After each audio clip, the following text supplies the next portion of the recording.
আমি এইখানে 2টা তেলাপিয়া মাছ ফ্রাই করব, তার জন্য কিছু পরিমাণ তেল দিয়ে দিলাম, সাথে একটু লবণও দিয়ে দিলাম। দেওয়ার কারণ হলো যাতে কড়াইতে না বাজে মাছগুলা। যাই হোক, এখানে আমি মাঝারি সাইজে 2টা তেলাপিয়া মাছ দিয়ে দিব। সব মশলা দিয়ে মাছগুলাকে একটু সময় রেখে দিছিলাম। এই তো এখন আমি মাছগুলাকে খুব সাবধানতার সাথে উল্টিয়ে নিব। কড়াইতে লবণ দেওয়া তো কোনো কাজ হয়নি, মাছ একটু লেগেই গেছে। অনেক সময় আলু ভাজি করলে কড়াইগুলো নষ্ট হয়ে যায়। আমি কালকে আলু ভাজি করছিলাম তো তার জন্য এমন হয়ে গেছে। কড়াইতে লবণ দেওয়াতে কিছু পরিমাণে কাজ হয়েছে আর কি। যাই হোক, এখানে দেখি এই মাছটার কি অবস্থা, না এই মাছটা তো ঠিকই আছে, একটা মাছই নষ্ট হয়েছে একটু। শেষমেশ আর রক্ষা হলো না, মাছ প্রায় ভেঙে যাওয়ার পথে, তার জন্য এই তাওয়াতে নামিয়ে নিলাম মাছটাকে। ভেঙে গেছে কি আর করা। যাই হোক, এখানে আমি একটু মুরগির মাংস রান্না করে নিব, একটু ছিল মুরগির মাংস।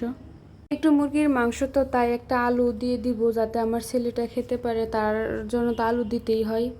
তারপর আমি সব মশলা দিয়ে হাত দিয়ে ভালো করে মাখিয়ে নিব। এখন তো তেজপাতা এলাচ এগুলো দেওয়ার মন নেই, এখন দিয়ে দিচ্ছি।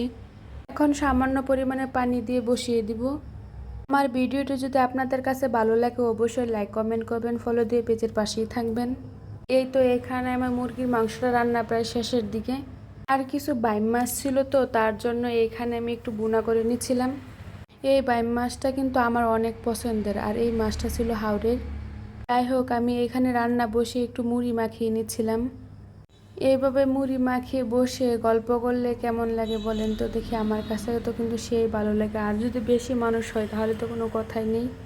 এখানে অল্প পরিমাণে টমেটো কুচি, কাঁচামরিচ, ধনিয়া পাতা, লেবুর খোসা সহ নিয়ে নিলাম, আর সাথে ছিল আদা কুচি। এখন আমি সামান্য পরিমাণে সরিষার তেল দিয়ে ভালো করে মাখিয়ে নিব। মুড়ি মাখাটা অনেক দিন পরে খাইতেছি। আমার ভিডিওটি দেখার জন্য আপনাদের সকলকে অসংখ্য ধন্যবাদ।